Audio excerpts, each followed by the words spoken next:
Hi Year 4, it's Miss Atkin. Welcome to Thursday's literacy lesson. You will need your literacy book and your pencil.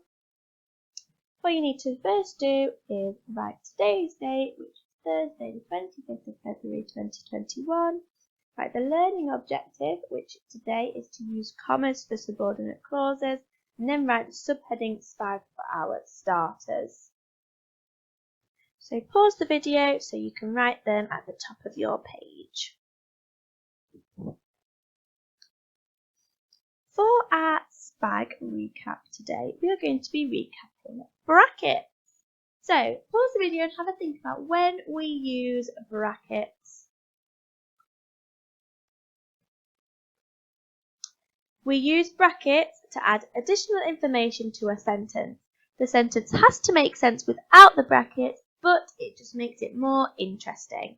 For example, turtles are omnivores, meat and plant eaters, and eat crabs, jellyfish and seagrass. The sentence, turtles are omnivores and eat crabs, jellyfish and seagrass, makes sense on its own. But with the information in our bracket, it makes it a little bit more interesting and tells us a little bit more information. Here I have got a sentence. It says, sea turtles who live alone lay their eggs on the sand and leave them to hatch. Can you pause the video and think about where the brackets should go in that sentence?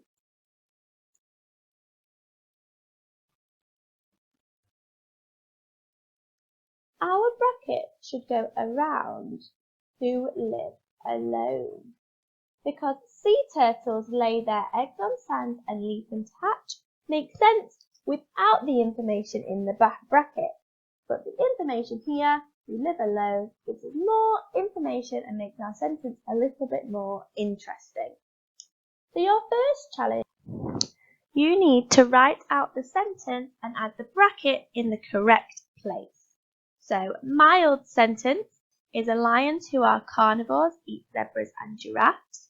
Spicy sentence is penguins who live in the Antarctic have thick skin and blubber to keep warm. And hot sentence is elephants live in herds led by the oldest female called a matriarch. So pause the video so you can write out your sentence and add the bracket in the correct place.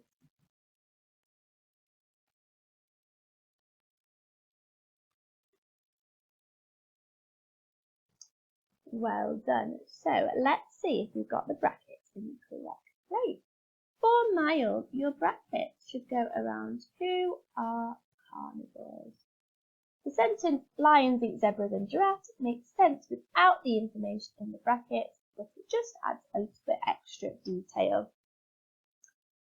Spicy, your bracket should have gone around who live in the Antarctic, because penguins have thick skin and blubber to keep warm, makes sense on its own, but the information inside our brackets just adds a little bit more detail. If you chose hot, your brackets have to go around the last part, which is called a matriarch. The sentence, elephants live in herds led by the oldest female, makes sense on its own, but our added information is called a matriarch, gives us information about what the oldest female is called. So, give yourself a nice tick if you've got it correct. Next for SPAG, we are going to be recapping commas. So pause the video to have a think about when we use commas. When do we use them?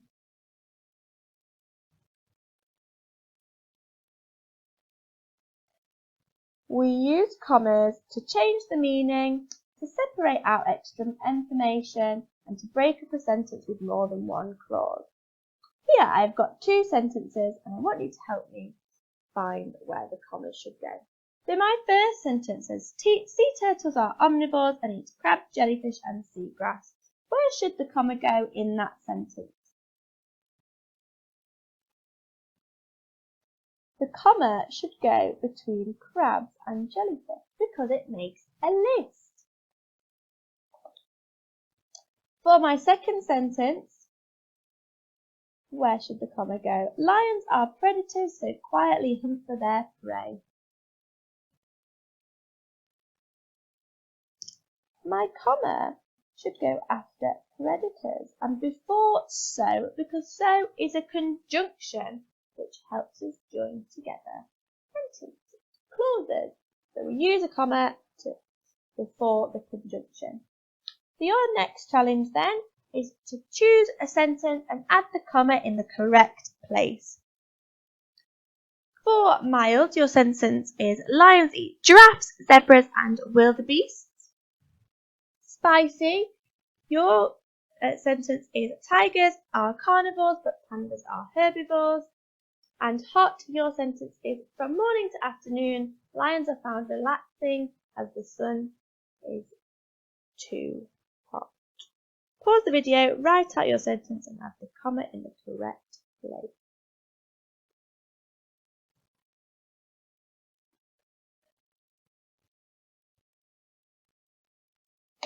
If you chose mild, your comma needs to go between giraffes and zebras because it is a list.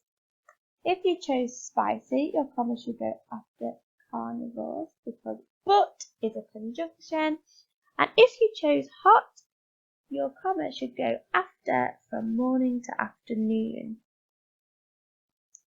because lions are found relaxing as the sun is too hot. Makes sense on its own, and this is a bit of a fronted adverbial and it gives us more information about the sentence. So give yourself a nice tick if you got it correct. So moving on to our learning today then, we are doing a SPAG lesson and we are going to be looking at subordinate clauses. So pause the video and have a think if you know what a subordinate clause is already.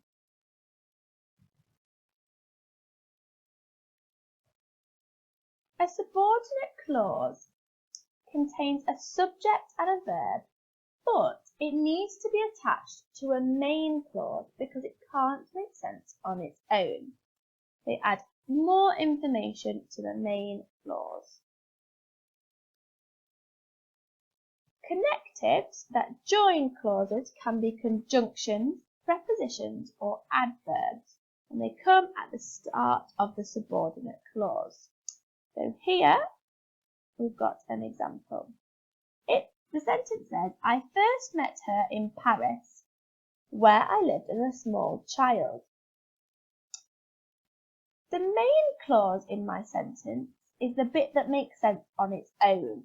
So I first met her in Paris. That would make sense on its own as a short sentence. Then we have a conjunction, which is where, and it says, I lived as a small child. If I said where I lived as a small child, it doesn't really make much sense on its own, so that is the subordinate clause. If we look at these examples, I want you to see if you can spot the subordinate clause. The first sentence says, Mr. Boy went to the shop because she'd finished school. Which part is the subordinate clause in that sentence?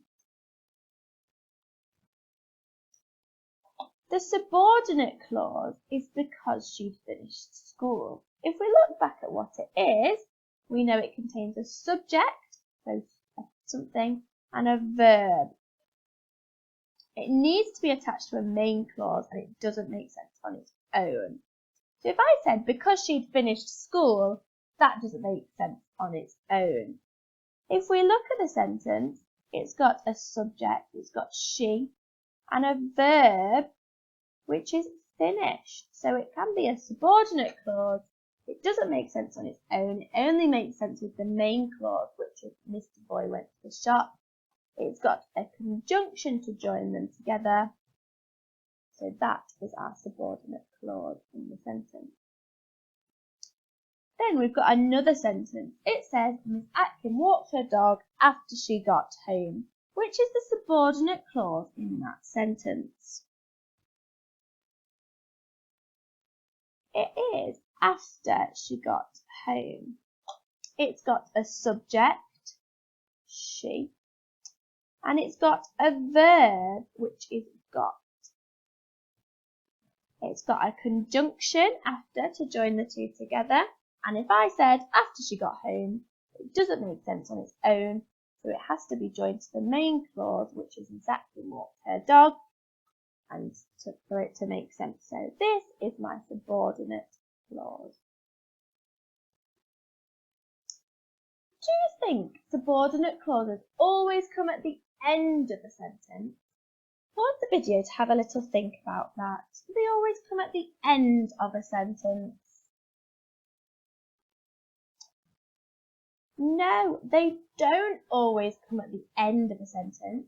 They can be at the end, they can be at the beginning, or they can be embedded in the sentence. So if we look at this example, the subordinate clause is at the start. It says, after she picks me up, Mum is taking me to buy shoes.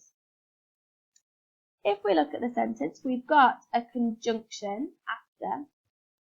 We've got an object, she, and we've got a verb, which is fix. So it's a subordinate clause because it's got a subject and a verb. But if I said after she picks me up, it doesn't really make sense on its own.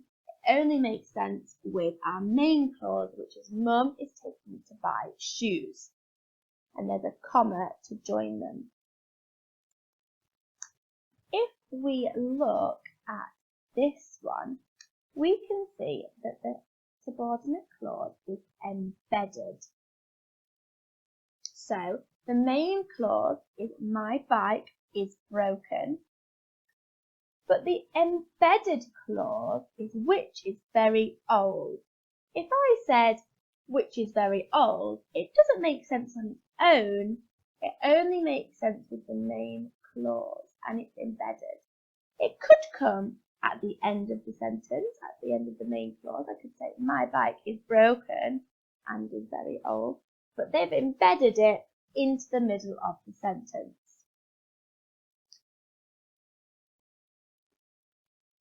Embedded clauses, they give extra information related to the sentence, and it's put in the middle of the main clause to enhance the sentence.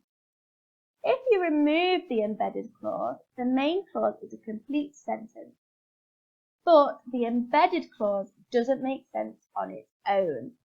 So here I've got a sentence. It says turtles, who are sea dwellers, lay their eggs on the sand at night. If I got rid of this and says turtles lay their eggs on the sand at night, that is a complete sentence because it was a main clause with a subordinate clause embedded into it. But if I read who are sea dwellers as a main clause, it doesn't make sense, so that must be a subordinate clause. Usually an embedded clause starts with which, who or where, and always relates to the noun in the sentence. So in my sentence, turtles is my noun.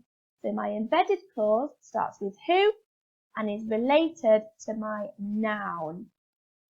Okay, embedded clauses are quite tricky. If we look at all of these examples, whether subordinate clause comes at the end, whether it comes at the beginning, or whether it is embedded, what do you notice about all of them? Pause the video so you can have a think. All of them obviously have a main clause and a subordinate clause. This one has a conjunction, and so does this one. But they all also have commas to separate the main and subordinate clause. So here you can see I first met her in Paris, comma, where I lived as a small child. It's got a comma to separate the two clauses. The second one has got a comma after the subordinate clause to separate the two clauses. And the embedded clause has a comma before and after it because it's in the middle of the sentence. So we use commas to separate these two clauses. So we need to make sure that if we're using main and subordinate clauses together, we separate them with a comma. What I want you to have a go at first is just think about where the comma should go in these sentences. You can write it at the top of your next page in your book. We're on our main learning now, so I'll show you in a minute. But Mild's sentence is Emperor penguins have large stores of body fat because they live in Antarctica. Spicy's sentence is after they lay their eggs, turtles camouflage the nest and go back to the water. And Hop's sentence is pandas who eat mainly bamboo shoots live in warm forests high in the mountains. They live in warm forests high in the mountains. I want you to write it at the top of the next page in your book. So pause the video now so you can write out that sentence and have a go.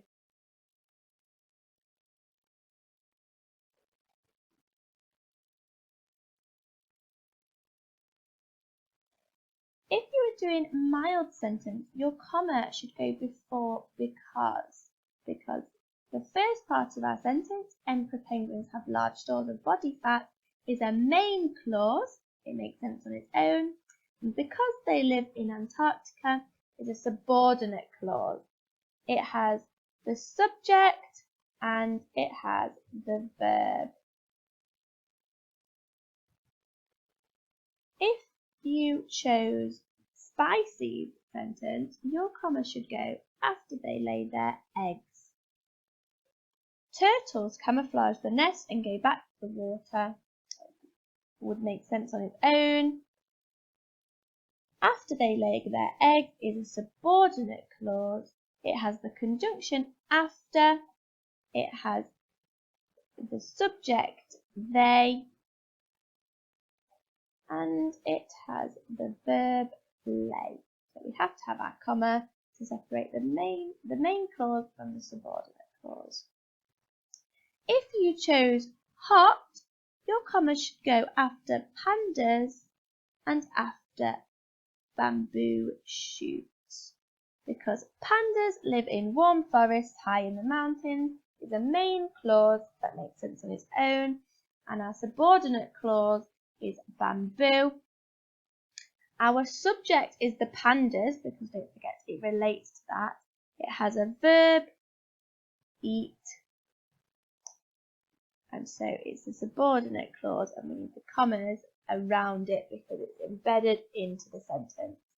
You can give yourself a tick if you got it right on that, and then you can have a go at your task. So in your task sheet, what you need to do is work through the activities to do with subordinate clauses and commas. The first thing you have to do is write the sentence and underline the subordinate clause. The next task will be adding the comma in the correct place. And then the final task is to add subordinate clauses to the sentences. Once you've finished that, you can, it will look something like that in your book, sorry, so write the one you're doing and then you can just number the tasks and sentences below. Once you've finished that, you can have a go at the challenge, which is to try and write 3 sentences using a subordinate clause about your animal. And I want you to try and do one that is embedded and don't forget the correct punctuation. There underneath the challenge on your task sheet will be a word map of subordinate conjunctions that you could use. If you need any help, you can email us at year4@bookload.sheffield.sch.uk and we'll try and help you. So read your tasks carefully and think carefully about what's the subordinate clause, where the commas need to go. Don't forget, a subordinate clause doesn't make sense on its own, it only makes sense with the main clause of the sentence. So off you go with your task and email us if you need any help.